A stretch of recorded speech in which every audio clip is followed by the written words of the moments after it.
মহিলাৰ মাহেকীয়া সময়ত হোৱা পেটৰ বিষৰ উপক্ৰমৰ বাবে ঘৰুৱা সহজ উপায় জানি লওক।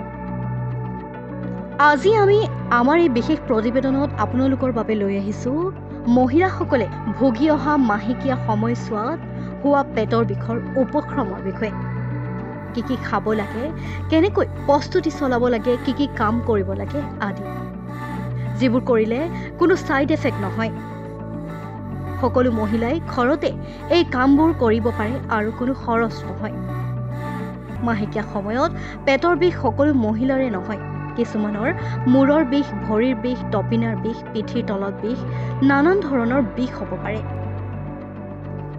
কিছু সংখ্যক মহিলাৰ আকৌ মাহেকীয়া খুব আৰামদায়ক হ'ব পাৰে। কিন্তু বহু মহিলাই মাহেকীয়া সময়ছোৱাত ভোগে পেটৰ বিষত। গতিকে আজি জানো আহক পেটৰ বিষত কেনেদৰে উপক্ৰম পাব পাৰি। যেতিয়াই আপোনাৰ অনুভৱ হয় যে আপোনাৰ পেটৰ বিষ আৰম্ভ হৈছে, তেতিয়াই আপুনি হট ৱাটাৰ বেগ ল'ব। হট ৱাটাৰ বেগটো আপোনাৰ পেটৰ যিটো অংশত বিষ অনুভৱ হৈছে সেই অংশত লগাই দিব।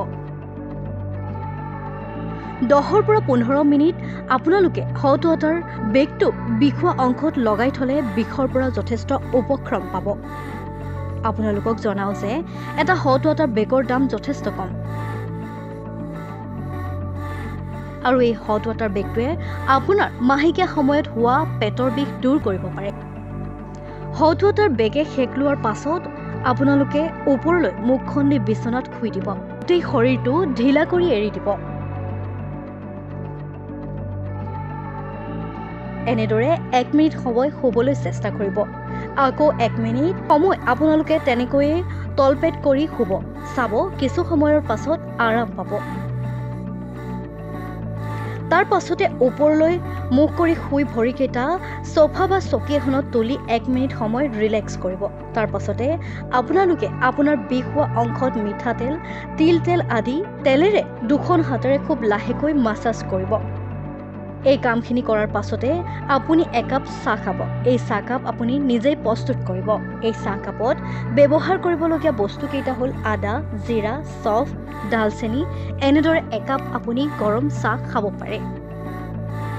মাহেকীয়া সময়ত যিমান পাৰে কামৰ পৰা দূৰত থাকিব। কষ্টকৰ কামে আপোনাৰ মাহেকীয়া খুব কষ্টকৰ কৰিব পাৰে। সেয়ে মাহেকীয়া হোৱা সময়ছোৱাত আপুনি গধুৰ বস্তু ডঙা, পানীৰ বাল্টি আদি বিভিন্ন গধুৰ কাম কৰাৰ পৰা বিৰত থাকিব। চাব আপুনি আৰাম পাব।